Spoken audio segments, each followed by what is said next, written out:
Hello, everyone. Welcome to a Campfire story. We had one last weekend. We're just going to keep on rolling. Today we have an amazing guest, Felicia Day, who I'm gonna age both of us, Felicia. We've known each other over 10 years at this point. No. Yeah, yeah, yeah. It's true. Ugh. But Ugh. today we're going to be talking to her about storytelling and about where she's come from as a storyteller, as a writer, as an actor, and she's done many, many things. I'm really excited to talk to her. If you would like to ask Felicia any questions, please go to the Discord link. You can see it in the description. Join up and you can ask some questions there. Sometimes we forget to ask those questions, but go put one in if you want to try to get with us. Um, Felicia, thank you so much for joining me. I set a special Stockholm campfire for you. It's a little hot, You look so so Canadian and Nordic at the same time, Kurtis. I just like went on. You sound Canadian, you look Nordic. I don't know what's going Yeah, on. You should really it's be in Viking outfit, right? it's Because a you're it's a in. very confusing time. Mm-hmm. Well, I am really happy to have you here. One of the things that I find so interesting about your career is like how many different hats that you've worn throughout your illustrious career. And I also know a lot of cool stories about the things that you grew up doing. But first of all, I would like to know, where did it all start for you? Where did becoming a storyteller or it being part of your DNA, where you first started to recognize it, and kind of how did it express itself? I would say a couple years ago. Wow, okay. I mean, I think I always loved stories, but I never was brave enough to tell them. Mm, And then I told them, but I was terrified yeah. of telling them because I was so afraid of getting it wrong or not getting praise for it. And so I'm writing something right now that's kind of like giving me a lot of realizations about my storytelling ability and like why embracing the fact that I like the process of writing, not Mm, just the end result of it. And that's only in the last couple of years when I got a lot more like centered in myself and who I am and what I want to say about the world versus like I want everybody to think I'm awesome. I want mm, everyone to give me all this praise. And so all that external validation that I was always seeking really kept me from tapping into what I identifying what I really wanted to do as a storyteller and a performer because I'm a performer too, yeah. and first and foremost. So yeah, it's been quite a journey, and for the first time at this, the last couple of years, I felt like, oh yeah, I'm telling these stories for me, and I'm excited to share them with the world. Versus like, I hope the world loves this, and if they don't, I'm going to be depressed. So you weren't kidding when you said a couple years ago, that's when it really switched for you. I mean, yeah, I mean, I've definitely told stories, but I think my approach to them, um, it's the first time I've told stories not out of anxiety Hmm. and having it be a really tough process for me to get out of me. I mean, I'm not saying I'm like, wow, I'm just, stories are flowing from me, like, just fountain of idea. No, it's still hard. Yeah. But in kind of settling down into myself and being like, yeah, I need to do this work because it's important to me. Versus like I feel all this external pressure. That's when I really have, I could confidently say, yeah, I have stories to tell. I can be a storyteller. Versus like, I mean, all the other stuff I'm proud of I did in the past was Yeah. not as an enjoyable process. That's what I'm gonna say. What was the catalyst for that realization, do you think? I mean, I think it was being a mom. I think it was COVID. I think it was like unplugging from, a lot of toxic things I was plugged into. Um, and just kind of learning how to be myself. And I think that's really, I had to be like cut off from everything I was doing because I had so much success. It's hard to like, let's stop all this success and like have some realizations about myself. Nobody's going to do that because like you have success, you're like, I got to keep going. So yeah, I think that was, of course, it was not a blessing to have COVID, but it's like Yeah. those times I definitely made the most of them. Yeah, I mean, I can definitely identify with that. I remember after the success of Rat Queens, I kind Hmm. of lived in the shadow of that for a while, you know? It was something that it really felt, how do I recreate this? Or how do I keep it going? And when I had Yeah. that, it was like you eventually hit a wall and it's just, what do I do now? And I think I hit something very similar to you basically when I came out here to Stockholm. So yeah, I can Hmm. relate to that. Yeah, I mean, it's really sounds so douchey to be like, "Oh my God, I got a lot of success and I didn't know how to deal with it." But it's true. Nobody's like, "Hey, figure out how to, success can bring some bad things." Um, I'm actually just posting this in my Discord too. All good. uh, because I had to cancel everything else. I had a wonderful stream planned today. Uh, And as you know, as a parent, my kid got sick, and I was like, I literally waited until like an hour ago to be like, okay, just sleep in, and I'll drop you off at school in a couple hours. And then of course she like wakes up hacking, and I'm like, oh, yeah. okay, I guess it's time to play Legos all day, and it's okay. Yeah, but anyway, my point was that, oh, woe is me, I'm successful is terrible to say, but I feel like there's a lot that you have to deal with that you're not equipped with unless you kind of are grow up in a world of success and dealing with that kind of success, right? So that's Yeah. why I think the nepo baby thing, they have everything going for them, Yeah. and not every kid who's a child of someone famous gets famous.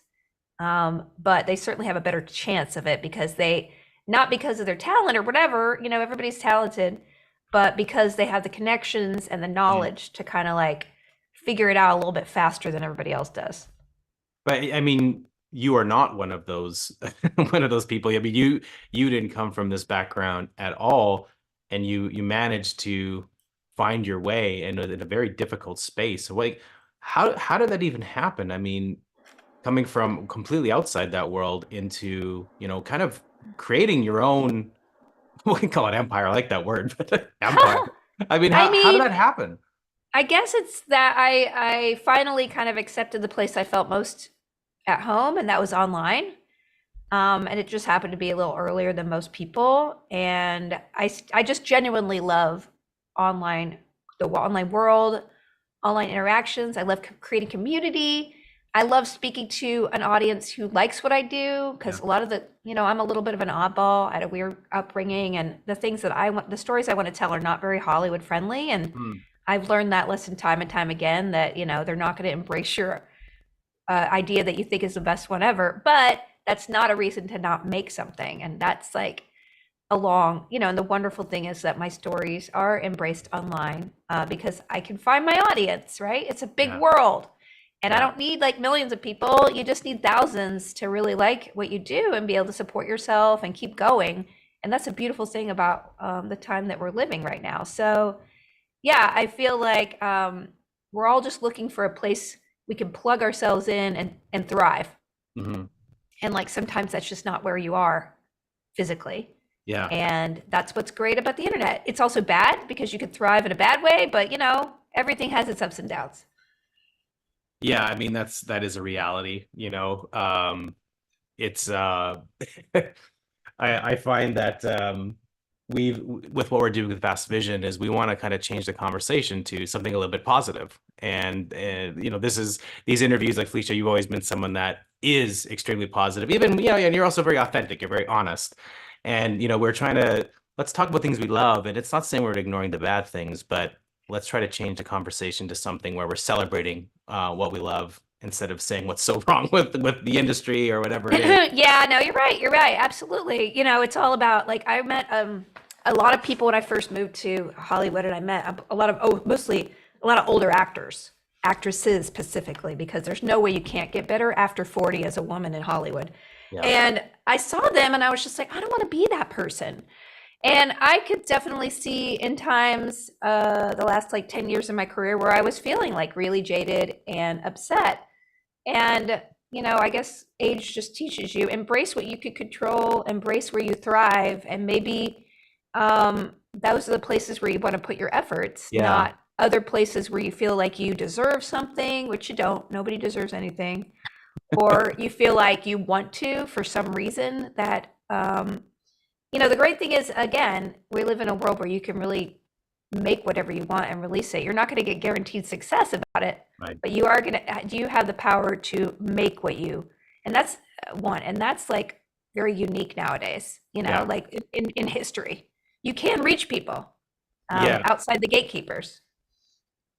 Yeah, I mean, you've definitely been a trailblazer for that, especially when it comes to your early work, especially in Hollywood. You kind of did the same thing. I mean, Mhm. you didn't really accept the way they did things. Can you share a little bit about those early days when you started your own web show and like what was the feeling behind it? I mean, the feeling was I was just really depressed. And then finally, I had some friends who were like, hey, let's make this script that you uh, decided to write that was authentic to yourself, that was like a vehicle for you to star in that Hollywood will never make because they don't even get that people can play video games together online. It was really new at the time. This is like Mm, 2006 and 7. I mean, it yeah. was like centuries ago. So, it was definitely a right place, right time, right subject kind of thing. But at the end of the day, I was just being authentic to me. And I was just like so upset that I couldn't be seen for who I was Mm. in the other places I was trying to be, tell stories and be, I thought I was awesome. But like the places I was going to were like pass. And that's, it's debilitating over the time. If in order to be an actor, especially, or a writer, you have to be rejected every day, and that's Mhm. just what it is. And you have to be okay with that. And over time, if you have no successes, even though I worked a lot as a commercial actor, so I paid all my bills really well, but that wasn't like fueling my soul.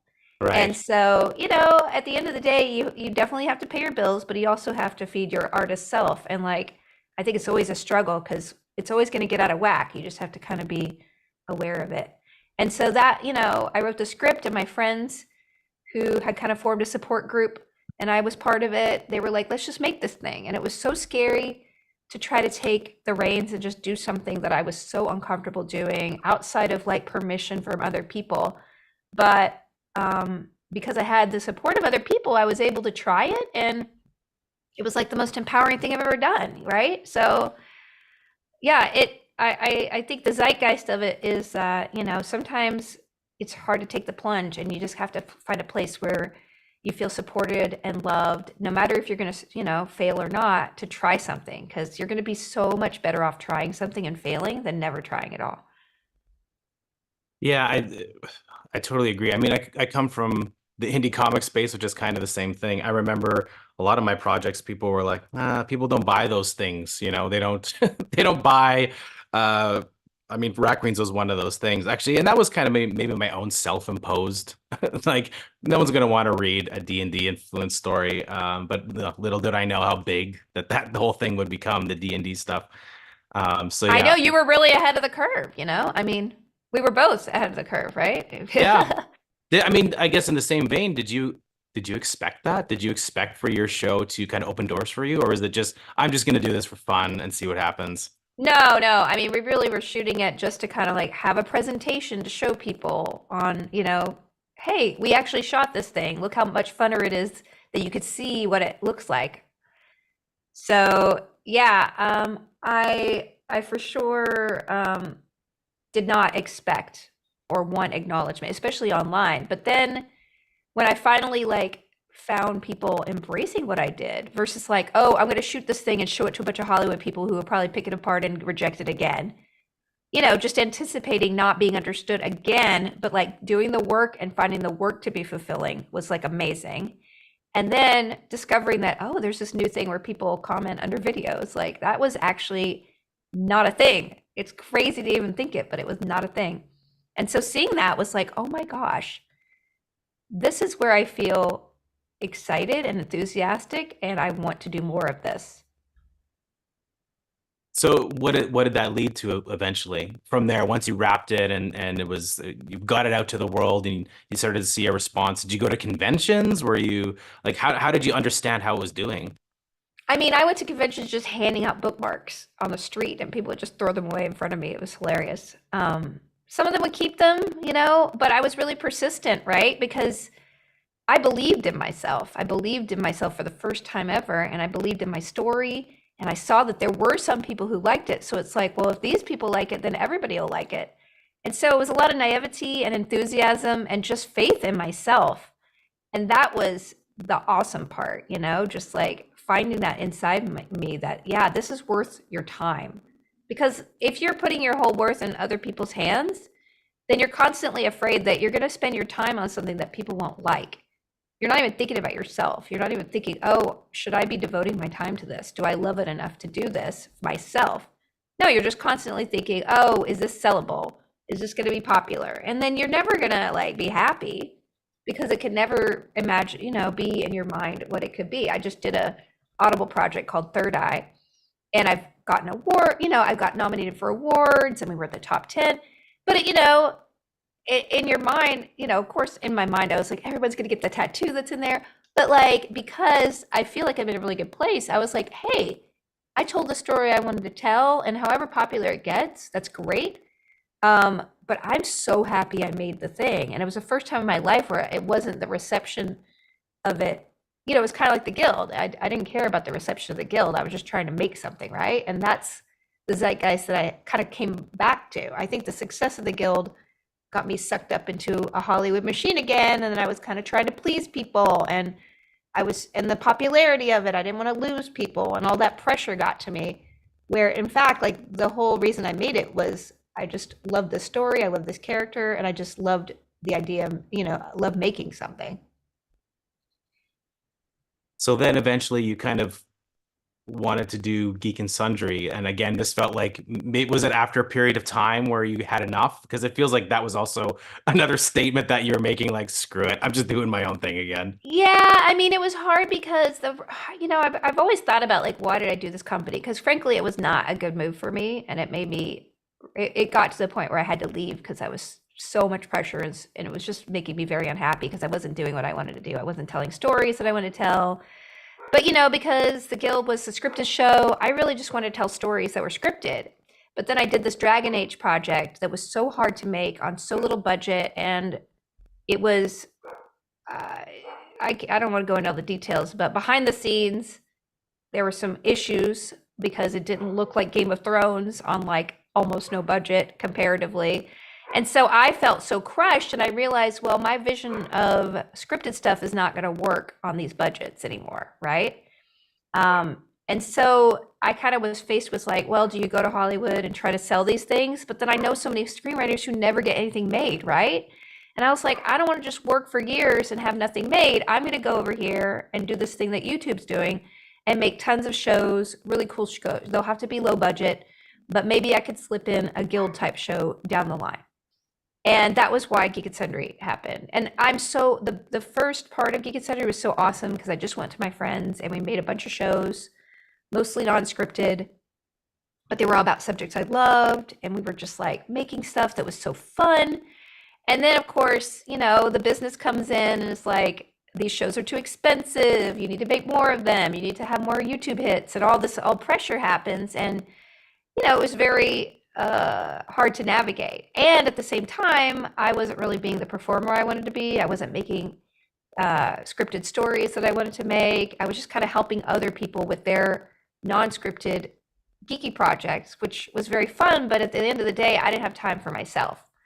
And that's kind of what happened, and when I look at it from 10 years later, I'm like, oh yeah, that was maybe not the right move, but at the same time, like, was the right move to go back to Hollywood again? No, I don't think so. And I love what I made. It's just, I left when I had a baby because I realized I don't have time to be a good parent and make the stories I want to tell, because I can't make the stories I want to tell in this new business model of this low budget sort of non-scripted stuff. I just can't. And so I got to pick something or other. And sadly, I had to pick leaving my company, and it was so, so hard. But it was a journey that I'm so grateful I made. And I made so many awesome shows with wonderful people. So many people's careers right now, like, started at my company. When I see them popping up, and I'm like so proud because I'm like, I knew them when they never had done anything. And it just like, it's wonderful. So I guess the moral of the story is, if you're really super creative and you have lots of ideas, you kind of have to sit down and be like, well, time is short. What do I really want to concentrate on? Even though this is an awesome idea, and this one is too, like, one thing at a time, do it really, really well. And so that's what I'm doing now. I'm just like focusing on stories I want to tell and projects I want to make and roles I want to play. And it's less, but it's better for me, at least. You know what I'm saying? Absolutely. I'm getting, sorry, real quick, Felicia. People are saying there's audio pops. I'm just going to go briefly back so I can fix the audio. So we're going to go off for a second, and I'm going to see if I can fix the audio pops. We'll be back in 2 minutes. One sec, everyone.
All right. Okay, we're back. And I'm just going to turn down maybe the audio a little, the mixer a little bit, maybe. Okay. We'll try that. Okay. Yeah. Okay. So one of the things that I find really interesting about you is I think we have a similar heart in a lot of ways when it comes to community building. And I really, you've always been about that too. It's been about kind of getting your friends to come together and do cool projects. And I mean, that's something you've done both with the Guild and then later on with Geek and Sundry. You had a bunch of different shows going on. All your friends were kind of involved with it, and you were really creating a space. I remember going to your offices and then later on to like the studios, just like to see what's all going on. It was such an energy going on there. Has that always been like something about in your heart that you've really always wanted to like kind of bring interesting people together? That's a sense that I get. I could be wrong, but that's a vibe I've always got from you. Oh, for sure. Yeah, I love working with my friends. I love community. I mean, I love Twitch. I Twitch stream a couple times a week, although damn it, I can't do it today. But it just makes me so happy to hear and to have people together who kind of know each other. I mean, I guess I was a lonely homeschool kid, so I always wanted friends and I wanted to feel like I belonged, and I'm very socially awkward in life. So, especially online community building, making people feel safe and welcomed and being able to connect there so that translates to offline is really important to me. And like, I think over the years, you get really popular and your popularity ebbs and flows, but right. But for me, it's like concentrate on the core of people who make you feel like a better artist, who you can show up for them as well. Like I'm not pretending that asynchronous, popularity and relationships are, like the end all be all, right? There's problems with everything. But, I'm not showing up always to just get money from my fans. I'm showing up to really do what I do. And that sort of feeling of creating a safe place for people to congregate and connect not only with the personality, but with each other, I think is really important. And it's not all about one person. It's about people's community and the zeitgeist and the leadership. I worked on a lot of film sets, and for example, Supernatural is a great example of the two guys who star in that, Jared and Jensen, you know, being just awesome people who treated their crew like people and equals, right? And I know that sounds crazy, but like a lot of film sets will have their stars walk in and people are afraid of them and their heart, they're like, we got to get out of their way. They're an artist, like it's a very much, and everyone's kind of always tiptoeing around and like kowtowing and stuff. And it's not authentic at all, but that's the world a lot of stars live in, right? And like they're the opposite. They're going to go, out to the bar with the crew and they're their friends, and like they treat them like everybody's doing a great job here. Everybody's important, right? And that's very inspirational to me because that's it. We're all people and nobody's more important than anybody. And genuinely, no job is that more vastly important than another. We're all contributing, and being able to acknowledge that as far as community building is really important, and knowing that everyone's contributing.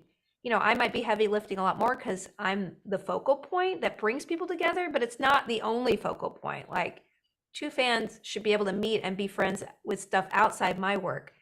And that's the zeitgeist I like to have. And, I've been streaming for 9 years. I think that's kind of the heart of where I have my community, and it branches out from there to conventions and the work I do. But always there's just that core base of community, which I really love. And that's always been important to me. Even with Geek and Sundry, like my biggest vision was like creating a social hub on there where people can meet, and people have gotten married off the forums I put on there. I mean, it's crazy. And that's what's so cool to hear. So yeah. So what's important to you in it? First of all, how do you do that? And second of all, because everyone can do it differently, I suppose, but for you, what are some of the core tenets of when you're thinking about a place that you want to build for people? What's important to you? I mean, I think it's like, I've been thinking about this a lot. It's all, like any friendship, like you're showing up, you're there for the person, you're not inconsistent. I'm super inconsistent with some things that I do, like my podcasts. I'm sorry, I just don't update them. I'm trying to do my newsletter. I mean, these are all things that I do for free that I don't have outside pressure to keep up with. And that's okay, because if I used to have outside pressure for everything and it just tore me apart. So now I'm just like, I can't have pressure to show up and do this until I commit to it, that it's part of my, my work, right? Otherwise, I'm doing it because I love it and it contributes to the community, but I can't hold my feet to the fire. So I apologize to my community. Those things don't come out as consistency as I would like, but I do stream as consistently as I can, and I'm online producing content. So I really, it's about habit and consistency and making sure you're just not like piecing out for months at a time online. That's why when everybody was like, I want to do a web series, I'm like, do you understand that it's not just about making content? It's about creating an environment that exists and that you're feeding it with content. Maybe it's once a year we did a season, but we were always active. We were always engaged. We were always contributing to people's sense that this is a room that we're in that's always feeling alive. And that's kind of a different way to think about content, right? But that content, that way of thinking about it creates a community, and it grows over time. Like, no, you're not going to get a million fans overnight. But you're going to be able to build a place where people have a habit of coming to because they feel safe and engaged and committed to. So you've been doing the streaming for 9 years. That was kind of your focal point during COVID, right? Like I remember when you came here to Stockholm, you talked a bit about that, how that was there was that transitionary point, where you're reflecting a lot on your life. You had a daughter, and how old she? She's I don't even want to 7 know. now. Yeah, Crazy, right? didn't it's so crazy, man. She's 7. I mean, there was that whole. I mean, that's a huge life impacting thing, of course. I mean, let's just talk about that. How did having a daughter? How did that kind of change the way you saw the world, or your own creativity, or how you kind of present yourself to the world, or did it? Oh yeah, it was complete transformation. I wrote a book called embrace your weird, only because I was like so shattered from having a child that I was like, I got to put myself back together. And I will say that that really helped. It didn't go the mile, but it did help in that. I think when you have a kid, it just really, it's like any traumatic event. I mean, it is a trauma because you're just literally breaking everything you know, and then you have to put yourself back together. And I think I'm a much improved version of myself, and I feel so much happier, which means yes, it is an improved version of myself. But like, I had to let a lot of things go, and I don't even think I think it took years and years and years to even get to that point. And I had a lot of like postpartum depression way after my kid. I didn't even think about it as that, but it was when she was like 1 and 2. Like the first year was fine, and then it was just kind of hit me because it was lack of sleep and all these other things that sort of rocked my world a little bit more and broke me down even more. But all that again, it just was a process. Like, and it also is a lesson that you you can improve yourself by going through these traumas and these upending your life a lot, but it's not going to be instantaneous, right? It's not, you can't expect it to just be like try to fix it overnight. It's just one of those things you just have to kind of slog through, and then at the end you look back and you're like, oh, I went through some crap, but I'm so good now, so I'm glad I went there. But boy, oh boy, was it not fun doing it. But that's okay, because now I'm having a lot more fun for it. It's like practicing a musical instrument. Wow, Right. it's not good getting there, but when you can finally play that song, it's like, ooh, this is awesome. Which, I mean, most people probably know, but you do play an instrument. Do you still play? No, I mean, it's in, my violin was out until I have people coming over for the first time ever, and I clean my house, my office, but I'm Yeah. going to get back to it. I really We, want to. What I need to do is just get it out and have it face me in guilt mm. every day, and I'd be like, well, just pick me up and do a scale, please. But no, I was a violinist, and it's something I left by the wayside, but I have so little time. Like, I think having a kid makes you realize, oh my God, even an hour here talking to you, like my kid is at home. So I had 2 hours to be like, okay, you can watch TV. Uh, um, so what are we doing? What am I doing with these 2 hours? Well, I'm doing this and working out. But if it was somebody I didn't care about, like I care about you and Shan, but it was something I care about, I was like, why am I doing this? Why are you giving away your hour, right? So like, I think having a kid makes you ruthless with your time, but also you're using that time better because you're being ruthless, right? Yeah. And that's such a good lesson. Yeah, I mean, we've had to really, with kind of starting Best Vision, which is kind of North American based, and I think the Discord is primarily North American.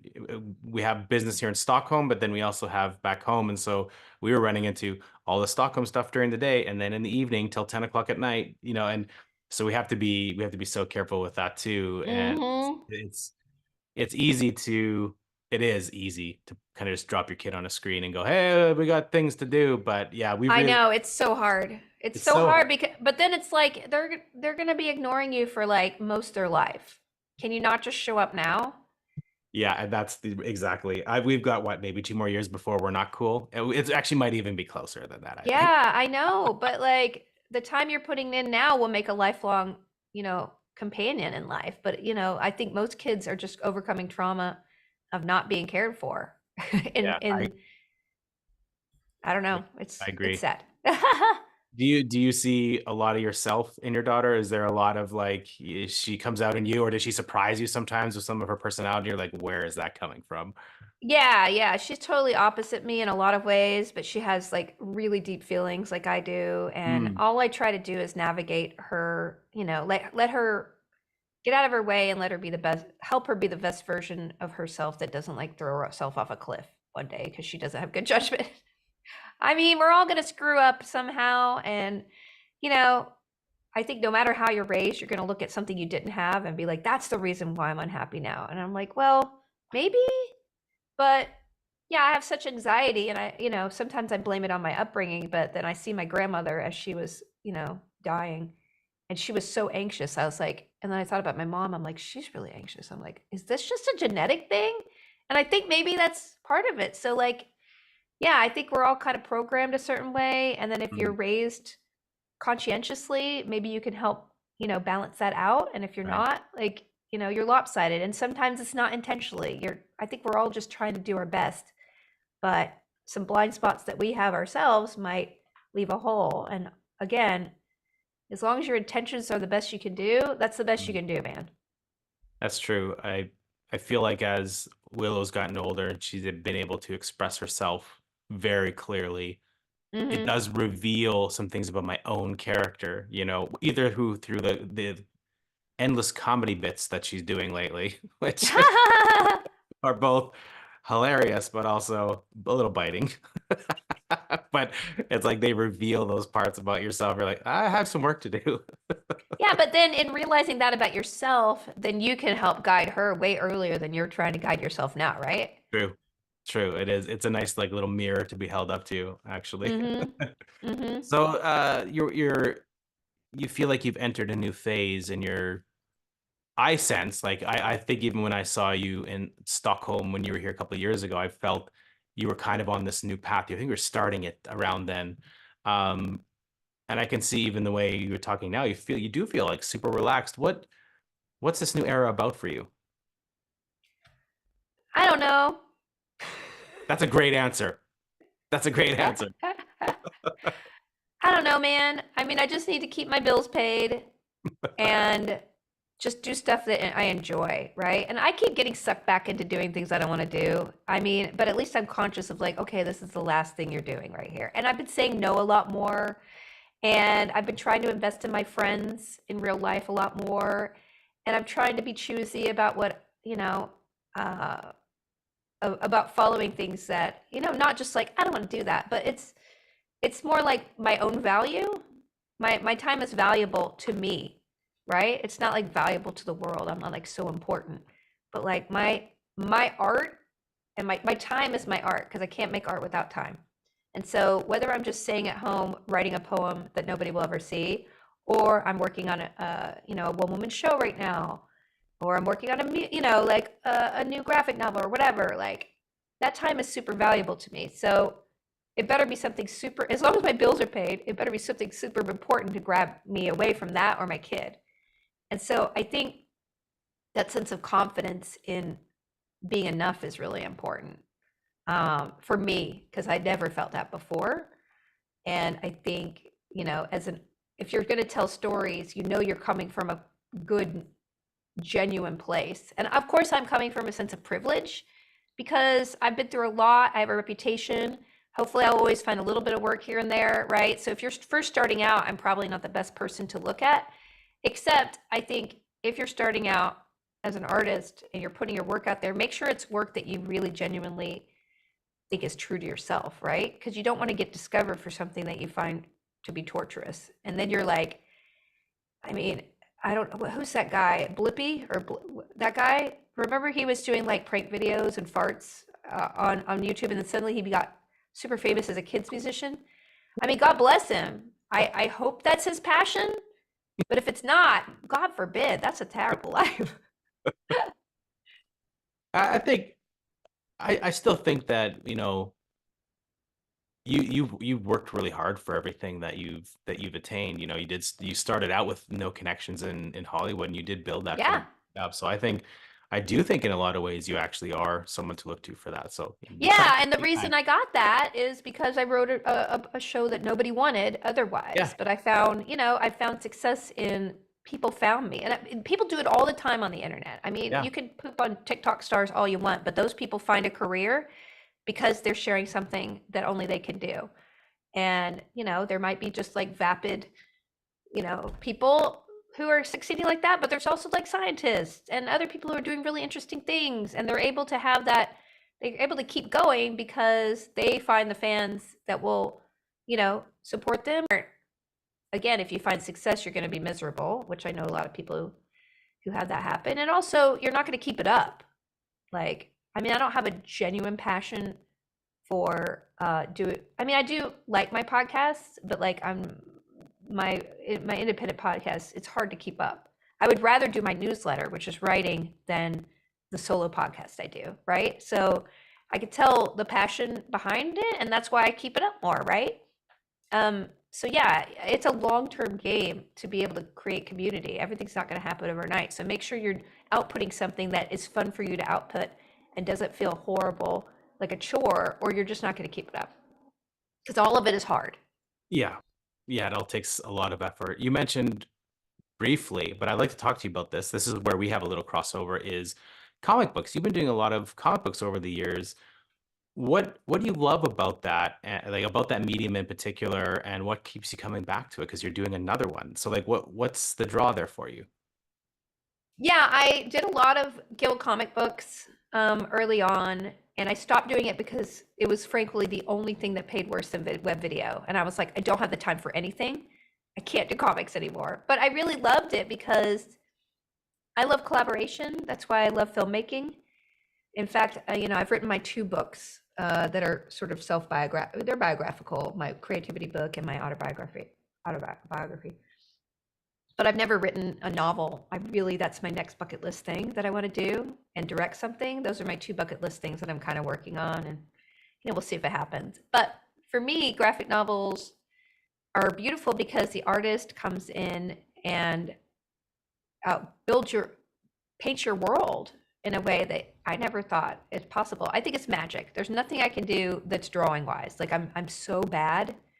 It is like all the other things that I do pretty well were because I drained the drawing well dry in my brain. So like when I see an artist come back with art and they build a panel that is like, wow, that was what was in my brain, or what was it, what was not in my brain, but is perfect. It's like magic. And it's a really fun process. Like, the one that I'm working on now, it's coming out next year, and I don't want to say anything about it, but like, I'm in the middle of like the transition from pencils to ink, and just seeing like being able to do notes here and there about like changing things up, but also being like, oh my God, this is such an impactful sequence. It's wonderful. It's like, you have a partner. And I'm not a very good writing partner person. I do much better writing my own thing, but like the artist, it's a different kind of thing. So I love it.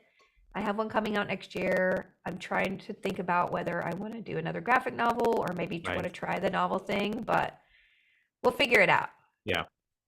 Yeah, I that's one of the reasons like I've talked about doing a novel for a long time, but I find it so insular, like I love for me the most fun is putting something down on paper that an artist goes, this is how I interpret that. And it's always better, in my opinion. Yeah. It's always goes in a place where I'm like, oh yeah, and I love that energy, that back and forth, because it's something that builds. There's like a momentum that goes there. When you create that creative language between each other, it's like, yeah, it is magic. It is. It's like you're sharing a space in your heads at the same time. Kind of like role-playing Mm-hmm. games are a little bit like that as well. Mm-hmm. Mm-hmm.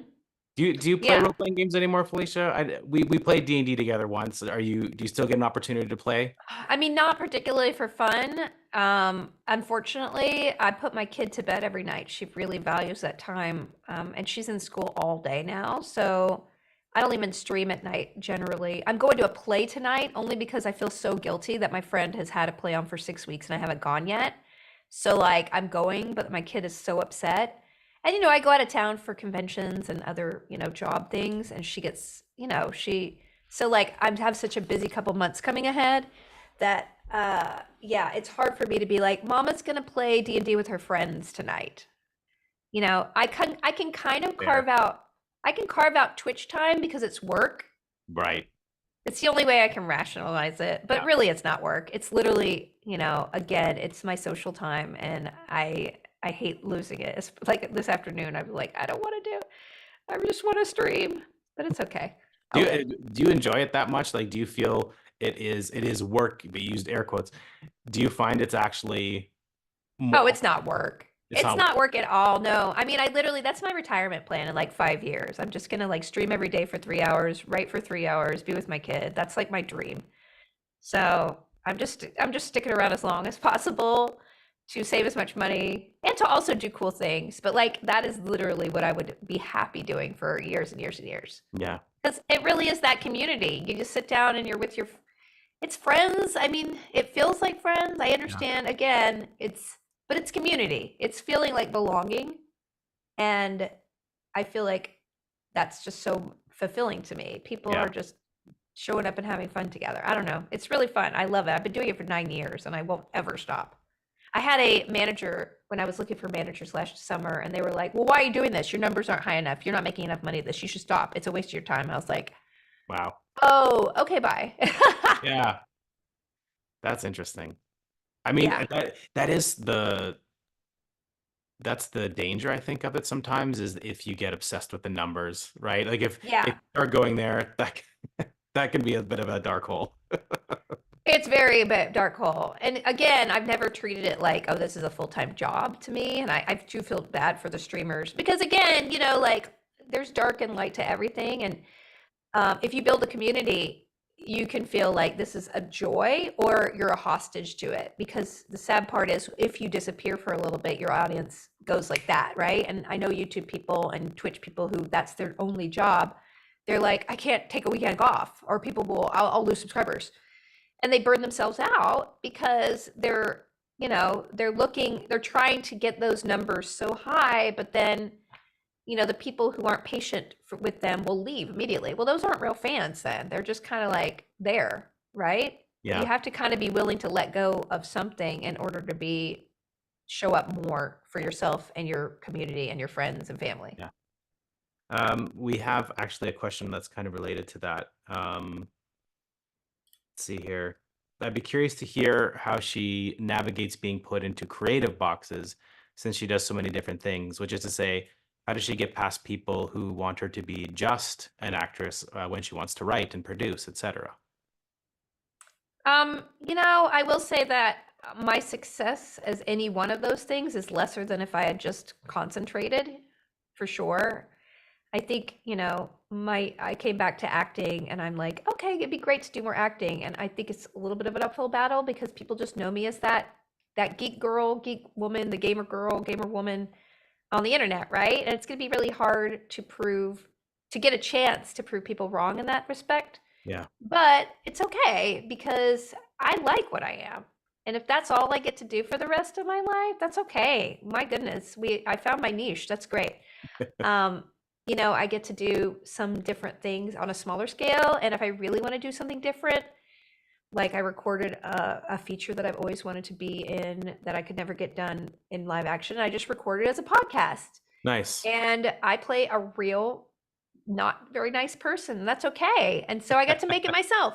Whether that leads to a job or not, I don't care, but I made it. So I think, yes, I've sacrificed being like maybe on a bigger level, fame and money wise, to just do what I want, which is a lot of different things Hmm. and not really as advanced far in one, but that's what I've chosen. That's who I am. And at the end of the day, I'm fine to embrace that Yeah. because again, I get to do it. I don't feel like I'm not being able to do what gives me life.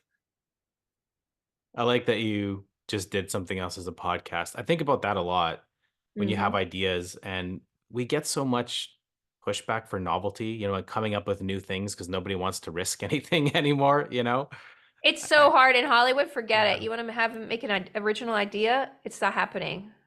Yeah. So yeah, go make it. I mean, you got to make it as a comic or a web comic or a podcast or whatever, and that's okay. That Yeah. actually gives you more power to define what it is you want to say. It isn't as lucrative, Hmm. but at the end of the day, you got to make stuff, right? Yeah. If you don't make stuff, then you don't, as a creator, you don't exist, and that's kind of depressing. Yeah. That's true.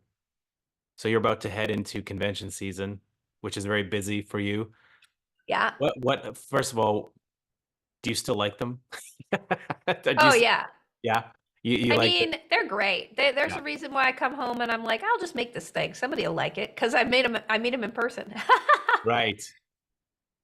That's Yeah, true. it's great. I mean, yes, it's part of my job, but at the end of the day, I am more inspired by the people I meet there than anybody in Hollywood, and that's just encourages me to keep doing what I'm doing because Mm. I'm like, again, it's all about being happy, Mm. I really feel like that it's really important. And if I feel happy creating something because I know I have an audience out there, that makes me a lot happier than trying to come up with ideas that pleases, Hollywood, that they're just going to look at me like, this is a terrible idea. What are you doing? Right. And I get it. Everybody's not for everybody, man. Yeah. And so when I have a Hollywood idea, I'll be out there and hopefully sell it. And if I don't, That's okay too. Both of those things are okay. Yeah. So you're gonna be traveling a lot. What are some things that you do to stay sane when you are traveling and I'm assuming, I don't know if you travel with your daughter. I'm assuming it's not as easy, but I mean, it's way easier because I didn't let her see any screens until she was 3 years old. yeah. So early on, it was really hard, but I brought her with me because I Wow. breastfed her almost till she Yeah. was 3 anyway. So I had to because my boobs were not okay without her. Um, but after that, now that I let her have an iPad, it's a lot easier. I mean, it's terrible, but we read books sometimes as well too on the plane, Yeah. but in general, and then when I'm traveling alone, it's really hard for me, because I Mm, get anxiety when I'm away from her, yeah. and she's not very good when I travel. So it's really hard. So I Yeah. really have to want to go somewhere. Yeah. And generally I go to conventions, places where I've never been because I just want to see the world. And Yeah. like if I can take an afternoon and see Indianapolis, and be like, yeah, that was a cool place. I'm really Yeah. glad I went. That's a blessing. Yeah. It's like a byproduct of a job that's really fun. And then now she's really into Pokemon.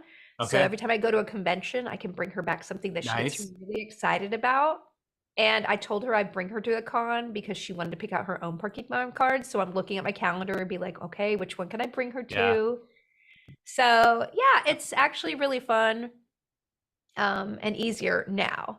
And Yeah. she's a good traveler because she's traveled so much since birth. So I don't know. I see you guys taking Willow everywhere, and I'm Yeah.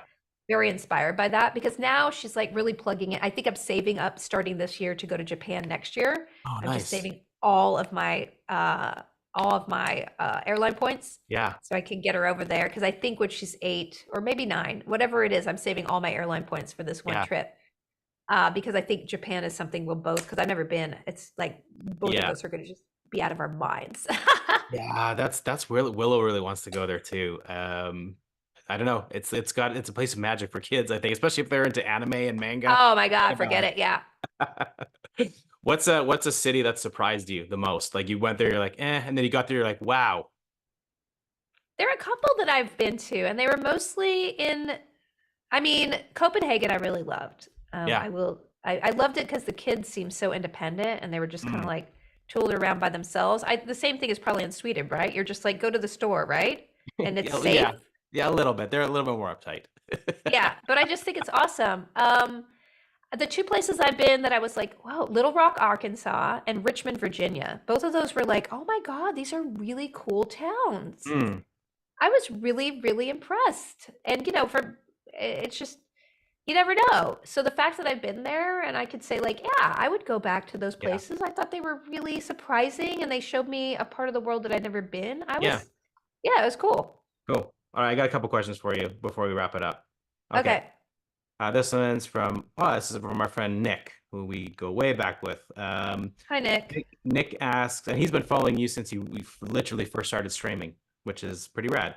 Anyway, Wow. he says, as parents, how's the concept of legacy inspiring the art you create? How do you decide what lessons to transmit to the next generation? Oof, that's a tough one. Ooh. Um, I don't know if I end up I don't know if well, I think my graphic novel that's coming out is sort of a love letter to something I want my daughter to know about, Mm, but also the world to know about, right? But I have a lot of fans who are younger girls because of Supernatural. And so I see them and I see their struggle, especially some of them not fitting in. mm, And that's something that really resonates with me because my daughter is the same way. She's not like very typically, one way or another. She always feels a little bit like an outsider, and it's just who she is, right? Or maybe the way I'm raising her, who knows? Um, but helping her find her confidence in belonging and being okay with being who she is, I think that's a long running thing with everything I do. But, the older I get, the more I want to focus it on younger people because I do see the struggle, especially with women doing that. So, yeah, I guess but again, it's all about, I think I come up with a lot of ideas, and I think at the end of the day, unless I have a character I want to really dive into, and it's not all about theoretical, like, this is my moral of the story. It's really just about a character who's going through some stuff and like what's an interesting journey for them. That's the best place to start for me. yeah. And I think our experiences just kind of naturally bleed through our own perspectives and philosophies that we've garnered from our struggles or our successes. Yeah. So Nick says he was a mod at Geek and Sundry. That's right. So That's thank you right. for that, Nick. Yeah, yeah, he's been yeah, there you go. All right, you said it directly. Yeah.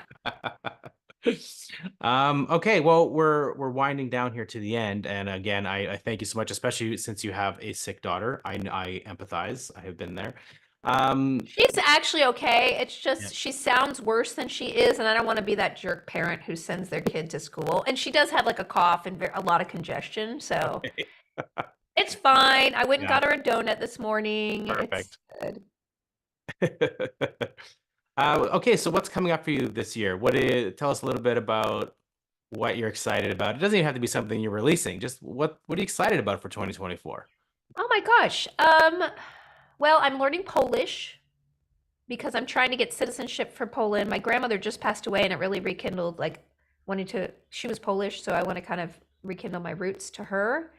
And so me and my cousin are learning Polish together, and may or may not get citizenship. If not, I'm still learning Polish because I have such probably ADD, and I love learning languages, but I've never learned it enough to where I felt confident conversing. I just know a lot of words and a lot of different languages. So like I'm really digging in on Polish. So that's my new journey this year. And I'm working on tomorrow. I'm having people over to kind of have a read through for a guild musical that I've been working on for a couple years with some songwriters and another book writer. They just came to me and they had this wonderful idea, and I really loved it. And it's been years. And finally, we're just going to do something with it. So I don't know what we're going to do with it, but just getting people together and just playing around with it is going to be fun. So yeah, I want to do if I have this one woman show I'm working on. Who knows if it'll be out this year? But the fact that I'm working on something and I'm excited to move on to the next project after I finish this, I like have creative projects lined up, and however the fast I get there, I get there. But I'm just really super excited to own my creativity in that way. Yeah, I mean, you're always doing something. Every time I see you, you're like, oh, I've got these I six mean, things. I'm like, I don't know how I you keep know it. it's too many things. I got overwhelmed just the other day because finally everything's opening up and people are like, "Hey, can you host this or do this and do this speech or whatever?" And I'm like, ugh. Yeah. Felicia, stop it. Stop saying yes. You're done for March and April. You're done. Stop it. All right. Yeah. We were the only one. We were the exception. We appreciate Oh it. no, it's okay. Yeah, for sure. Are you are This has you been a great conversation. are you still coming out this way sometime soon? We'd love to see you. Of course. I would love that. Yeah. Again, the Japan and the Nordic tour, those are my two I want to take my Yeah. kid on. So That'd be rad. hopefully next couple years. I don't have any big trips planned this year because I really big tripped it last year too Okay. much, and I'm like, okay, it's road trips for this year, but next year for sure. All right. Let's see if there's any more questions here. They've been summarized. I think we're good. I think there might have Great. been higher up, but you know what? We came in on the hour. What have we learned today? Yeah. We have learned never to start a roaring fire in the background of a Oh live my God, stream. you were sweating so bad. I was just like, what is going on? It's like I think that's what the popping was. It was so loud. You have Santa Claus cheeks right now. I thought I'm dying, Felicia.